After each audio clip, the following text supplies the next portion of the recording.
नमस्कार, news one India देख रहे हैं आप। मैं हूं आपके साथ आकांक्षा त्रिपाठी और अब बुलेटिन की शुरुआत करेंगे।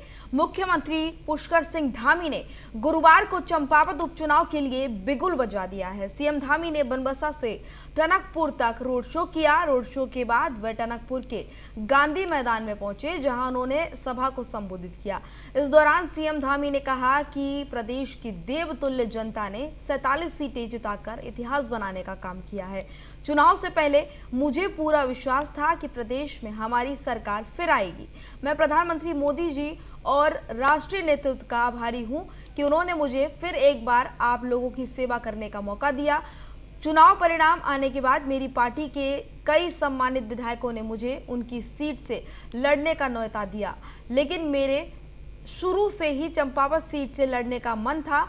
आगे उन्होंने कहा कि ये मां पूर्णागिरी और शारदा मैया का ही आशीर्वाद और इच्छा है जो मैं आप लोगों के बीच आया हूं। हमारी सरकार ने यशस्वी प्रधानमंत्री नरेंद्र मोदी के शानदार नेतृत्व में उनके अनेक विकास उनके नेतृत्व में किए हैं और कई सारे काम संचालित भी किए गए हैं। आपको बता दें कि उन्होंने इसके दौरान ये भी कहा, टनकपुर बागेश्वर रेल लाइन सर्वे हेतु केंद्र सरकार द्वारा 29 करोड़ रुपए जारी किए गए हैं। वहीं रोड शो के दौरान सीएम के साथ सांसद अजय टमटा और पूर्व विधायक कैलाश गहतोड़ी भी मौजूद रहे।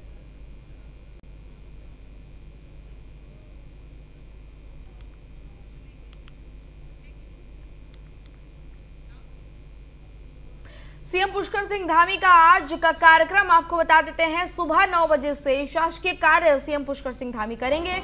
शाम 5 बजे दिल्ली के लिए रवाना होंगे सीएम पुष्कर सिंह धामी। उत्तराखंड सदन में रात्रि विश्राम करेंगे दिल्ली में ही, और सीएम पुष्कर सिंह धामी कल विज्ञान भवन में आयोजित कार्यक्रम में भी शामिल होंगे।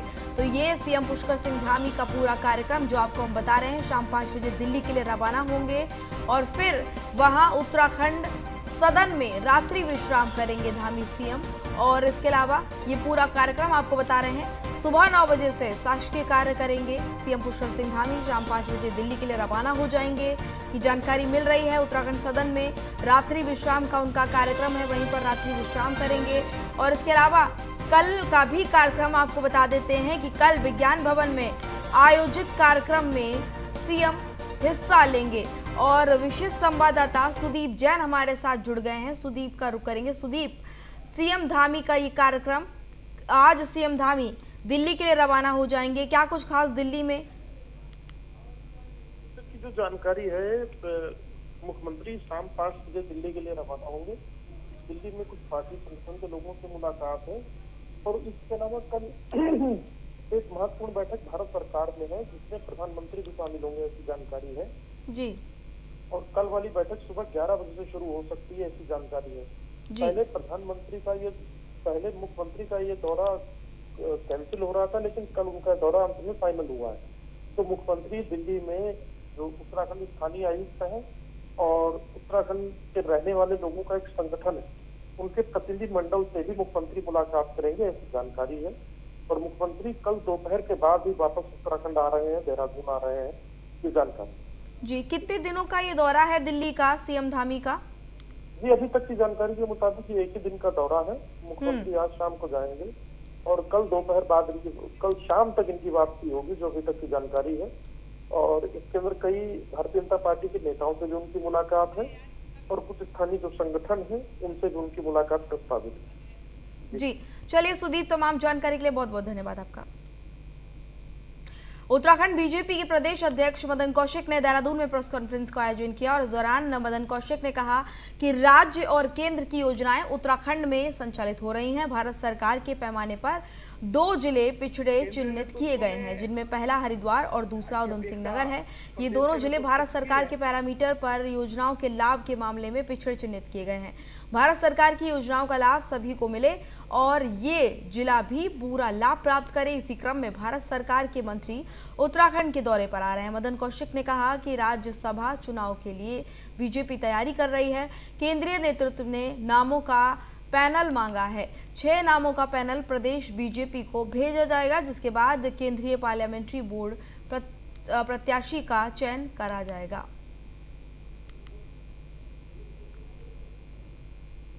ने ऐसी अपेक्षा प्रदेश के नेतृत्व से की है कि आप एक पैनल बनाकर हमारे पास भेजें वहाँ केंद्रीय पार्लियामेंट्री बोर्ड में, जिससे कि प्रत्याशी का चयन हो सके। इसी प्रक्रिया में हम लोग 2 बार बैठ चुके हैं और आने वाले समय में बैठकर उस पैनल को हम केंद्रीय नेतृत्व के पास भेजेंगे। एक विषय ये था। दूसरा विषय था जो आकांक्षी जिले हैं पूरे देश भर में, उसमें उत्तराखंड राज्य से भी 2 जिलों हैं जो भारत सरकार के उन पैरामीटर्स पर होते हैं जो भारत सरकार की योजनाओं के आधार पर पिछड़े हुए माने जाते हैं। तो हमारे राज्य में ऐसे 2 जिले हैं, उधम सिंह नगर और हरिद्वार जिला। उन सारी योजनाओं को लेकर भारत सरकार का पूरा फोकस है कि उन सब योजनाओं में वो जिले भी आगे बढ़ें। तो ऐसा करके भारत सरकार ने पूरे देश भर के अंदर ऐसे जिलों में अपने केंद्रीय मंत्रियों के 2-2 दिन के प्रवास, 3-3 दिन के प्रवास लगाए। अपने यहाँ उधम सिंह नगर जिले का प्रवास होने के बाद हरिद्वार जिले का प्रवास आज से शुरू होगा। आज शाम को मंत्री जी आएंगे, श्रीमान पीयूष गोयल जी, और वो कल और परसों हरिद्वार जिले में रहकर वहाँ की जितनी इस प्रकार के कार्यक्रम हैं उन कार्यक्रमों में प्रतिभाग करते हुए और अधिकारियों के साथ बैठकर किस प्रकार उन योजनाओं में आगे बढ़े, योजनाओं के धरातल पर भी जाकर किसी योजनाओं को जो भारत सरकार के देखेंगे, समाज के प्रतिष्ठित लोगों के साथ भी बैठेंगे और अलग भी उनके कार्यक्रम है वो भी करेंगे। इस बीच में हमने पार्टी का भी एक कार्यक्रम रखा है कि पार्टी के कार्यकर्ताओं के साथ भी उनका बैठना होगा। तो ये 2-3 दिन का कार्यक्रम रहेगा। तो चूंकि सामान्यता रहता है इस प्रकार के कार्यक्रम के निमित्त आपका सहयोग जरूरी होता है, जिससे कि काम करने वाले लोगों के बीच में एक अच्छा संदेश जाए। आगे बढ़ेंगे। सीएम पुष्कर सिंह धामी से योग गुरु बाबा रामदेव की मुलाकात हुई है। गुरुवार को सीएम धामी और बाबा रामदेव की मुलाकात हुई है। सीएम आवास पर योग गुरु बाबा रामदेव ने शिष्टाचार भेंट की है और अब बता दें कि सीएम से मिलने के लिए पहुंचे थे। ये तस्वीरें आप देख सकते हैं जहां पर सीएम धामी से योग गुरु बाबा रामदेव मुलाकात करते हुए नजर आ रहे हैं। दोनों की मुलाकात शिष्टाचार भेंट बताई जा रही है और सीएम आवास पर ही ये मुलाकात हुई है, जहां की तस्वीरें आप देख रहे हैं। गुरुवार को सीएम पुष्कर सिंह धामी से मिलने के लिए पहुंचे थे रामदेव।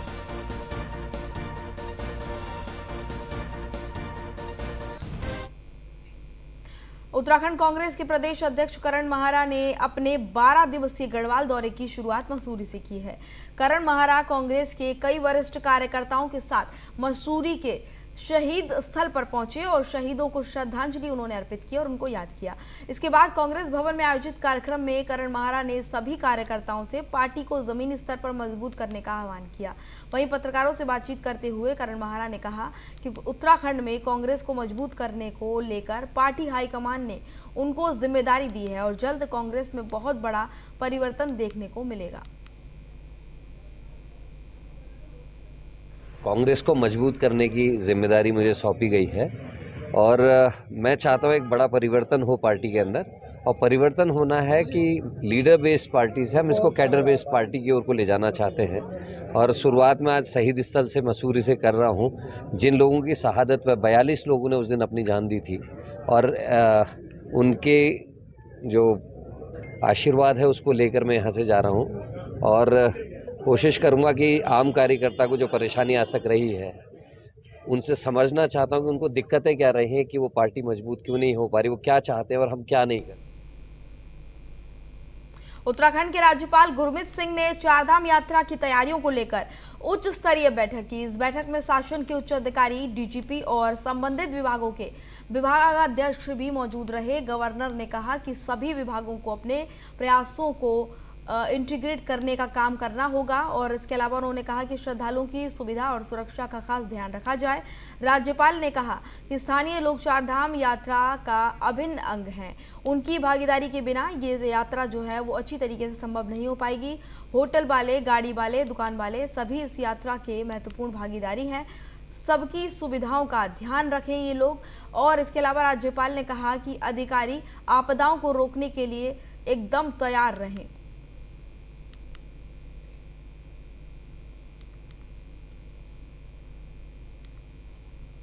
मसूरी होटल एसोसिएशन ने गणेश जोशी से उनको सम्मान समारोह में आयोजित किया गया और यहां पर इस मौके पर होटल एंड रेस्टोरेंट एसोसिएशन के प्रदेश अध्यक्ष संदीप सहानी, मसूरी होटल एसोसिएशन अध्यक्ष संजय अग्रवाल और सचिव अजय भार्गव ने गणेश जोशी को शाल और स्मृति चिन्ह भेंट करके स्वागत उनका किया।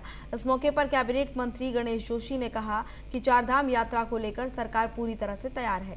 मुख्यमंत्री पुष्कर सिंह धामी खुद चारधाम यात्रा की तैयारियों की समीक्षा कर रहे हैं। गणेश जोशी ने कहा कि कोरोना के बढ़ते मामलों को लेकर ये देखते हुए चारधाम यात्राओं के लिए RT-PCR रिपोर्ट लाना अनिवार्य हो गया है। मैं ऑडिशन के लोगों का आभार व्यक्त करता हूं। मुझे मसूरी के हर वर्ग का आशीर्वाद स्नेह मिला है, जो मैं लगातार तीसरी बार यहां से विजयी हूं। कई मिथकों को हमने तोड़ा है और जिन अपेक्षाओं के साथ मसूरी की महान जनता ने मुझे जिम्मेदारी दी है, उन पर खरा उतरना हमारी जिम्मेदारी है। कुछ मांगे इस अवसर पर कही गई हैं। मेरी कोशिश होगी प्रार्थना के आधार पर हम उनका निराकरण करेंगे और मसूरी में टूरिस्ट आए तो कम से कम 3, 4, 5 दिन रहे। अगल बगल के क्षेत्रों को टूरिस्ट डेस्टिनेशन के रूप में विकसित करना मेरी प्राथमिकता होगी। देखिए, हमारी सरकार उसके लिए पूरी तरह तैयार है। माननीय मुख्यमंत्री जी उसकी खुद मॉनिटरिंग कर रहे हैं और जिस प्रकार से कोरोना के मामले बढ़ रहे हैं तो हमने उसके लिए RT-PCR टेस्ट को अनिवार्य कर दिया, क्योंकि किसी की जान की कीमत से ज़्यादा कुछ नहीं हो सकता। मैं ऑडिशन के लोगों का आभार व्यक्त करता हूं।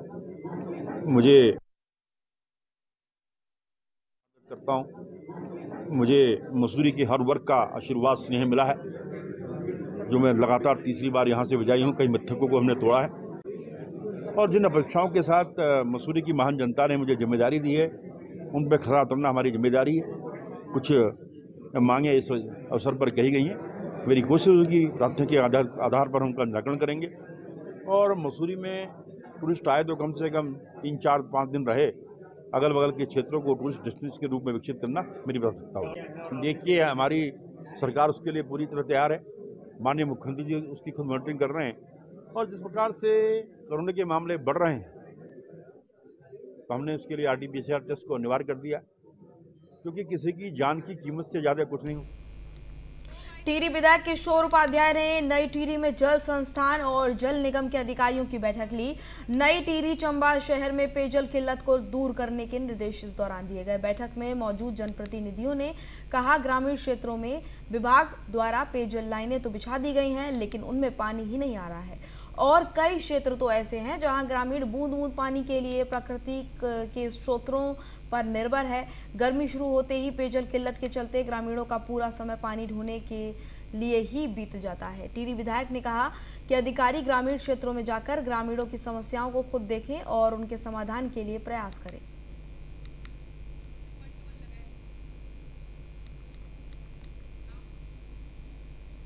दिल्ली दौरे पर पहुंचे उत्तराखंड से कांग्रेस के राज्यसभा सांसद प्रदीप टमटा से न्यूज़ 1 इंडिया के संवाददाता पीयूष तिवारी ने खास बातचीत की। पीयूष तिवारी से बातचीत में उन्होंने क्या कुछ कहा, आपको सुनवाते हैं।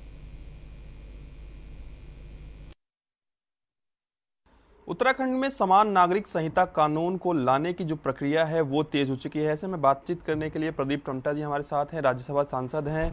सर, एक तरफ समान नागरिक संहिता की बात करें, उसको लाने की प्रक्रिया उत्तराखंड सरकार तेज कर रही है, दूसरी तरफ मुस्लिम समुदाय की बात करें तो कई जगहों पे इसे असंवैधानिक बताया जा रहा है। आपको लगता है कि मुद्दों को भटकाने के लिए ऐसे तरीके की बात कही जा रही है? ये भारतीय जनता पार्टी और RSS का इस मुद्दे को भटकाने का जो सवाल है, जो महंगाई आज चरम पर आसमान पर है, बेरोज़गारी राज्य से लेकर पूरे देश में है, लगभग क्या कहते हैं, अभी CMI है जो इंडियन रोज़गार के उस पर मॉनिटरिंग करती है, उसने कहा है कि पिछले 2-3 सालों में करोड़ों लोग रोज़गार के बाज़ार से गायब हो रहे हैं और इवन महिलाओं ने तो रोज़गार सीख करना ही बंद कर दिया है। ऐसे में जब सरकारों के पास इसके उत्तर नहीं होते तो ध्यान डाइवर्ट करने के लिए ये सवाल उठाए जा रहे हैं। सवाल क्या है, इस देश का अधिकांश जो सिविल नागरिकता कानून क्या इस समय देश की आवश्यकता है? सिर्फ कौन मैरिज के मामले में, डाइवोर्स के मामले में ही कुछ आपके ये जो पर्सनल लॉज हैं रिलीजियस लॉ के आधार पर उस पर यह लागू होता, बाकी तमाम आपराधिक मामले इन पेनल कोड से जुड़ते हैं। और उस सवाल को जिसको मोदी इतने सालों से BJP RSS कहती रही हम समान नागरिक संहिता करूँगा, भारत सरकार ने एक कदम आगे नहीं बढ़ाया। योगी जो हिंदुत्व के दूसरे बड़े चेहरे हैं उसने उठाए हैं, तो उत्तराखंड से एक नई तरह की ये शुरुआत करके डाइवर्ट करना चाहते हैं। और पहला तो प्रश्न ही है, क्या ये राज्य सरकारों के परिधि में आता है या नहीं आता है? क्योंकि कॉन्करेंट लॉ का मामला है तो इसमें कॉन्स्टिट्यूशनल पोजीशन है, तो मेरे ख्याल से धामी की नहीं, धामी को की इतनी बड़ी सक्सेस नहीं है। ये आरएसएस के द्वारा एक तरह का गेम उत्तराखंड से शुरू किया है, जिसको धार्मिक स्टेट के नाम पर एक पोलराइजेशन कर रहे हैं। ये राज्य की समस्या नहीं है। राज्य की समस्या है कि बढ़ती हुई महंगाई जो चरम पर है, बढ़ती हुई बेरोजगारी जो चरम पर है, पूरा राज्य जिसकी इकोनॉमी पर्यटन पर निर्भर करती है, चारधाम यात्रा और आपका हिल टूरिज्म, आज पूरा राज्य जंगल की आग में झुलस रहा है। उस पर ना मोदी सरकार ना राज्य सरकार कोई रणनीति बना पाई है। कोरोना का जो पसर है, फोर्थ स्टेट की कल देश के प्रधानमंत्री ने फिर बैठक ली है, वो उत्तराखंड में फिर तेज़ी से बढ़ रहा है। जिलाधिकारी डीएम देहरादून ने ही कल मास्क को अनिवार्य कर दिया है। उसको राज्य की सरकार और मुख्यमंत्री कहीं पर भी रणनीति बनाते हुए दिख नहीं रहे हैं। और सबसे पहले करें कि हम सिविल नागरिक कानून लागू करेंगे। राज्य को पोलराइजेशन करने के लिए अपने ही देश की एक माइनॉरिटी को देश के खिलाफ खड़ा करने की एक साजिश का हिस्सा है। इसको कोई भी संभव होने नहीं देंगे। सर, भीषण आग की बात करें, करीब करीब 124 घटनाएं हो चुकी हैं आग की, और भीषण आग की बात करें उत्तराखंड में, किस तरीके से देखते हैं? क्योंकि कई आरोप भी आप लोगों की ओर से, कांग्रेस की ओर से लगाए गए कि इस सरकार की पहले से तैयारी नहीं थी। आप क्या कुछ कहेंगे? देखिए, ये राग पहली बार नहीं लग रही है। पिछले 4-5 सालों में ये फिनोमेना हो गया है। तो राज्य का आपदा जो प्रबंध तंत्र है, क्या उसको जैसे ही अप्रैल का महीना शुरू हो रहा था, मार्च अप्रैल में, आने वाली इस आग को पहले से समझ लेना चाहिए, उसके बारे में तैयारी कर लेनी चाहिए थी। राज्य की सरकार को भारत सरकार से इस मामले में क्या कहते हैं अपनी सहायता लेनी चाहिए थी। लेकिन राज्य के प्रबंध बोर्ड ने, जो आपदा प्रबंध तंत्र है, राज्य स्टेट आपदा बोर्ड है, उसने आज तक इसकी बैठक नहीं की। तो राज्य की तैयारी क्या है ये हर किसी को मालूम है। मार्च और अप्रैल के महीने में उत्तराखंड के जंगलों में आग लगी। पूरा हिमालय उत्तराखंड की सबसे खूबसूरती है। किसी देश के किसी राज्य में, पर्वतीय राज्यों में, उत्तराखंड एक ऐसा राज्य जहाँ हिमालय आपको किसी भी उत्तराखंड के पर्वतीय क्षेत्र में चले जाएंगे, अब हिमालय आपको दिखेगा। ना जम्मू कश्मीर में ये स्थिति है, ना हिमाचल में ये स्थिति है। और इस कारण पर्यटन का बहुत बड़ा आकर्षण का केंद्र हमारा हिमालय था, आज वो कहीं नहीं दिख रहा है। धन्यवाद सर। तो ये थे हमारे साथ राज्यसभा सांसद प्रदीप टम्टा जी, जिनका साफ तौर पे कहना है कि जब तक कोई कांग्रेस पार्टी से विधायक है, निश्चित तौर पे वो कांग्रेस पार्टी का हिस्सा है। हालांकि कांग्रेस पार्टी में फिलहाल कोई भी गुटबाजी किसी भी प्रकार से नहीं है। वीडियो जर्नलिस्ट राम त्रिपाठी के साथ पीयूष तिवारी, नई दिल्ली। उत्तराखंड में समान नागरिक संहिता कानून को लाने की जो प्रक्रिया है वो तेज। आगे बढ़ेंगे। मसूरी में यातायात और कानून व्यवस्था को व्यवस्थित करने के लिए डीआईजी जन्मेजय खंडूरी ने नगरपालिका सभागार में मसूरी के विभिन्न संस्थाओं और विभागों के पदाधिकारियों के साथ बैठक की। इस मौके पर लोगों ने मसूरी के मॉल रोड को व्यवस्थापित करने के लिए जाम के झाम से निजात दिलाने को लेकर डीआईजी से सुझाव दिए हैं। कई तरह के सुझाव उनको साझा किए गए हैं। वहीं मसूरी में बढ़ते नशाखोरी और अव्यवस्थापित तरीके से संचालित हो रही टैक्सी स्कूटी के बारे में भी अवगत उनको कराया है। वहीं पत्रकारों से बातचीत करते हुए डीआईजी ने कहा कि मसूरी का पर्यटन सीजन शुरू होने को है और इसको लेकर सभी तैयारियां सभी स्तर पर की जा रही हैं। पुलिस द्वारा यातायात और कानून व्यवस्था को लेकर बेहतर करने के लगातार काम किए जा रहे हैं। चलाई जाएगी और शटल सर्विस का किराया भी 50 रुपये पर हेड डिसाइड किया गया है। तो वहाँ से फिर शटल सर्विस के थ्रू जितने पर्यटक हैं वो अपने होटल्स तक पहुँच सकेंगे। तीसरा, कैमल बैक में नशे के लिए जो यहाँ के सिटीजन्स हैं उनके द्वारा बताया गया था, तो कैमल बैक पे हमारा स्पेशल पिकेट वहाँ पर हमारा लगाया जाएगा, जो कि लगातार इस चीज़ को मॉनिटर करेगा। जहाँ तक ईव टीजिंग की बात है, तो हमारे यहाँ पर हम अपने कांस्टेबल्स को प्लेन क्लोथ्स में लगाएंगे और कोई भी अगर इस तरीके से ईव टीजिंग करता हुआ पाया गया तो उसके खिलाफ हम केस भी पंजीकृत करेंगे। और 4 व्हीलर। मसूरी के बालोगंज जेपी बैंड नावा पैलेस में जंगल में भीषण आग लग गई। आग लगने से मसूरी में हड़कंप मच गया। स्थानीय लोगों की सूचना पर वन विभाग और फायर सर्विस की टीम मौके पर पहुंची। आग पर काबू पाने की कोशिश की गई। कड़ी मशक्कत इसके लिए करनी पड़ी, तब जाकर जंगल की आग पर काबू पाया जा सका। बताया जा रहा है कि बारलोगंज नाभा पैलेस के पास से जंगल में बहुत बड़ा जो भाग है वो जलकर राख हो गया है। किसी ने बीड़ी सिगरेट का टुकड़ा, सूखे पत्ते हैं, इन पे आग लगी। जैसे हमें सूचना मिली हम तत्काल यहाँ पहुँचे और लगभग आधा हेक्टेयर करीब प्रभावित हुआ है, केवल घास पत्ती जली। किस तरीके से पूरा कंट्रोल किया गया? स्थानीय लोगों का भी काफी, स्थानीय लोग, यहाँ का स्टाफ था और फायर वाले जो थे उनकी टीम भी तत्काल मौके पे पहुंची और इसको पूरी तरह से काबू पा लिया। ये माना जाए रुद्रप्रयाग जिले के जखोली ब्लॉक के अरखुंड गांव में जंगलों की आग अचानक गौशाला के आने तक की दहशत यहां पर फैल गई। गौशाला तक आग आने की दहशत से जो लोग हैं उनमें अफरा तफरी का माहौल बन गया। हालांकि यहां बंधे कई मवेशी बाल बाल और बच गए। इसके अलावा आपको बता दें कि ग्रामीणों ने करीब 2 घंटे की कड़ी मशक्कत की और आग पर काबू पाया। स्थानीय लोगों का कहना है कि जंगलों की आग अब गांव तक पहुंचने लगी है, जिससे ग्रामीणों के साथ साथ मवेशियों को भी खतरा पैदा हो रहा है। उन्होंने कहा कि वन विभाग आग को बुझाने में नाकाम साबित हो रहा है। ऐसे में प्रशासन को ठोस कदम उठाने की जरूरत है।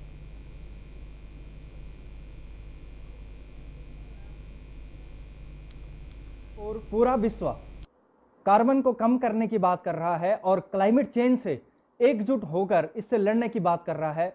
उसी सिलसिले में आजकल हमारे देवभूमि उत्तराखंड में यहाँ के जंगल धू धू कर जल रहे हैं, जो कि बहुत बड़ी चिंता का विषय है, जिस पर बड़ी बड़ी सरकारें मौन बैठी हुई हैं और जंगल जल रहे हैं।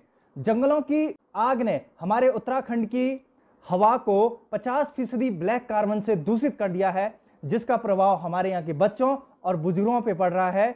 हवा दूषित होने के कारण, इसमें ब्लैक कार्बन आने के कारण सांस लेने की दिक्कत हो रही है। उत्तराखंड में मौसम की बेरुखी के चलते बनाग्नि ने अब तक के सबके रिकॉर्ड जो थे वो तोड़ दिए हैं। बनाग्नि पहले आवासीय बस्तियों के पास पहुंची, तो वहीं अब सरकारी स्कूल भी बनाग्नि की चपेट में आने लगे हैं। प्रदेश में अभी तक 2 स्कूल आग की चपेट में आ चुके हैं। सरकारी संपत्ति को काफी नुकसान भी इससे पहुंचा है। साथ ही साथ कई स्कूलों के आसपास बनाग्नि का खतरा मंडरा रहा है। आग की घटनाओं को देखते हुए शिक्षा विभाग ने सभी जिलों के शिक्षा अधिकारियों और प्रधानाचार्यों को निर्देशित किया है कि विद्यालयों के आसपास साफ सफाई की व्यवस्था दुरुस्त की जाए, जिससे आग फैलने का खतरा ज्यादा ना बन सके।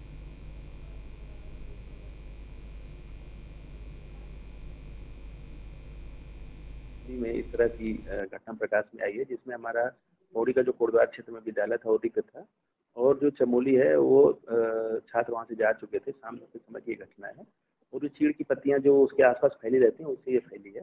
तो हम सारे जो स्कूल के हमारे प्रधानाचार्य हैं और हमारे जो जिला शिक्षा अधिकारी, मुख्य शिक्षा अधिकारी, सबको निर्देश जारी कर रहे हैं कि उसकी चारों तरफ सफाई रखें और सावधानी बरतें। पौड़ी में और चमोली बढ़ती जा रही हैं, और अभी तक बात करिए तो 1400 से ज्यादा वनाग्नि की घटनाएं पूरे प्रदेश भर में हो चुकी हैं। तो वहीं अब वनाग्नि रिहायशी इलाकों के साथ साथ स्कूलों तक भी पहुंच गई है। लेकिन सबसे बड़ी बात तो यह है कि शिक्षा महकमे में बैठे हुए अधिकारियों को वनाग्नि की घटनाओं की जानकारी 24 घंटे बाद लग पा रही है। ऐसे में उन नैनीहालों का क्या होगा जो कि उन स्कूलों में पढ़ते हैं। वीडियो जर्नलिस्ट राजन बडोला के साथ Sandeep Negi, news on India, Dehradun. तो इस बुलेटिन में फिलहाल इतना ही। मुझे दीजिए इजाजत। नमस्कार।